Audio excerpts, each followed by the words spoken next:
Regresamos y mucha atención, vamos de inmediato a la Corte Suprema de Justicia con Ricardo Sierra porque ya se pronuncia el expresidente Uribe sobre la versión libre que acaba de rendir ante el alto tribunal por el caso del hacker Andrés Sepúlveda. Ricardo, lo saludo. Claudia, mira, acaba de salir el expresidente Álvaro Uribe Vélez de rendir su versión libre acá en la Corte Suprema de Justicia. Va a leer un documento, pero hemos conocido que él presentó un documento de 15 páginas y 76 puntos donde habla de injusticias, presiones indebidas y persecución. Escuchemos lo que dice el presidente Álvaro Uribe. Estoy en directo, hermano. ¿Qué dice el expresidente en este momento? Que lo necesito. Bueno, me dicen cuándo estén ustedes listos. Estamos listos, senador. La declaración que voy a leer. Entonces le ruego. He entregado a la Corte un memorial resumen de 74 puntos. Hombre, ruego.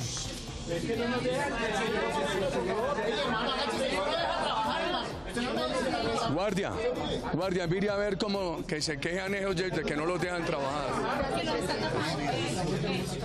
Listo, presidente, ya sí. ¿Cómo hacemos para que el guardia se siente ahí y no esté en esa incomodidad? Mientras el presidente da sus declaraciones, les cuento que el presidente se va a referir a las condenas que se han producido de quienes fueron parte de su gobierno, los procesos que abiertos y la compulsa de copias. Escuchemos ahora sí lo que va a decir el presidente.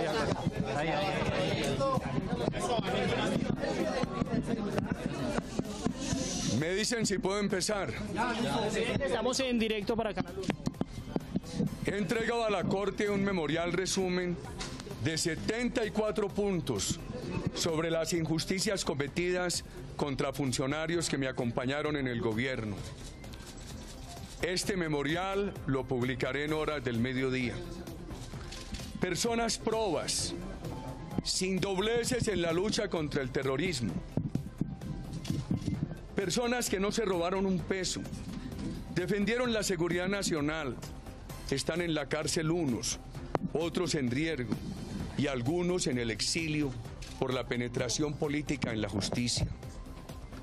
Entre las muchas graves anomalías de estos juicios está la participación de conjueces como William Monroy y Julio Andrés Sampedro, que han condenado a los funcionarios.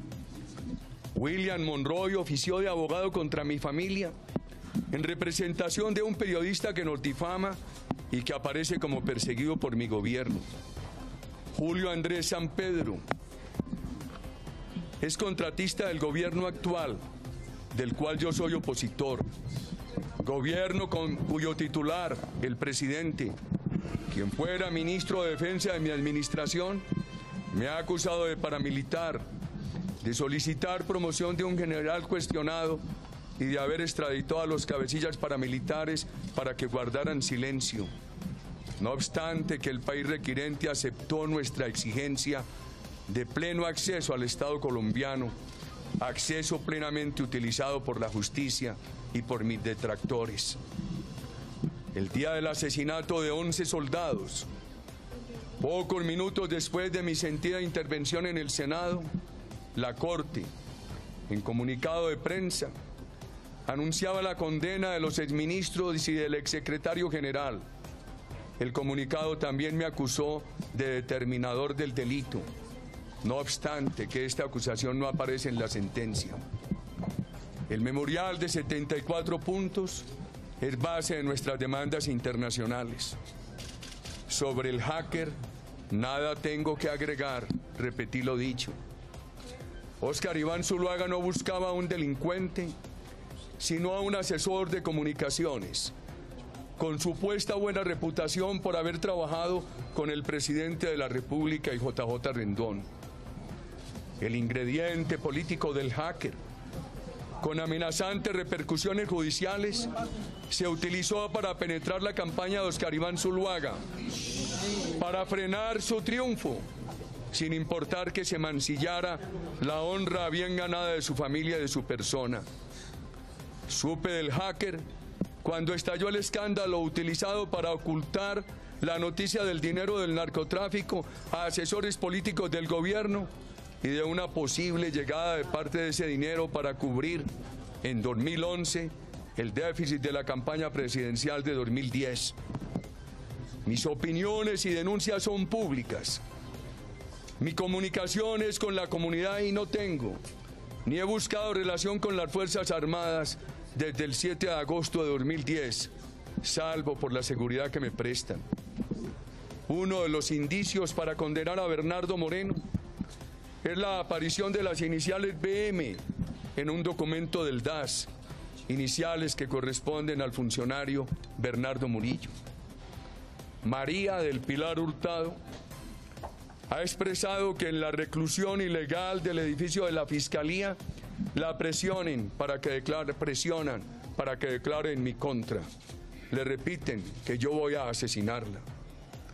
Pido a María del Pilar Hurtado, injustamente condenada a la cárcel, torturada con ofertas y la vil leyenda de que yo voy a asesinarla, víctima de presiones que lograron revocar su derecho al asilo y la protección de Interpol.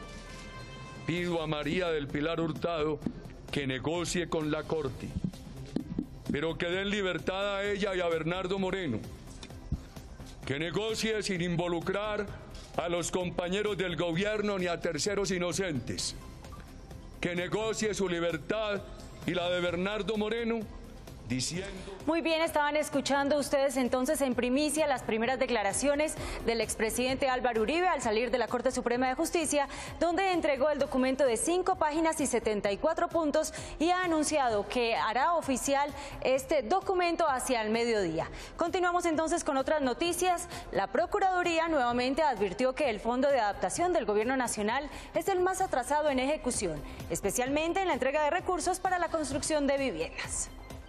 La Procuraduría General de la Nación nuevamente advirtió el bajo nivel de ejecución de proyectos por parte del Fondo de Adaptación.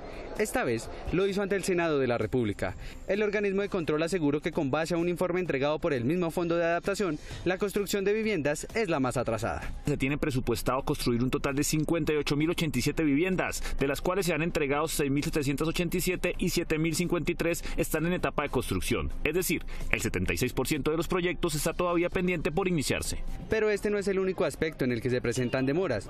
En infraestructuras como acueductos y educativas también hay retrasos. En lo relativo a acueducto y saneamiento básico no se han iniciado las obras en 187 proyectos de los 242 acueductos y alcantarillados estimados.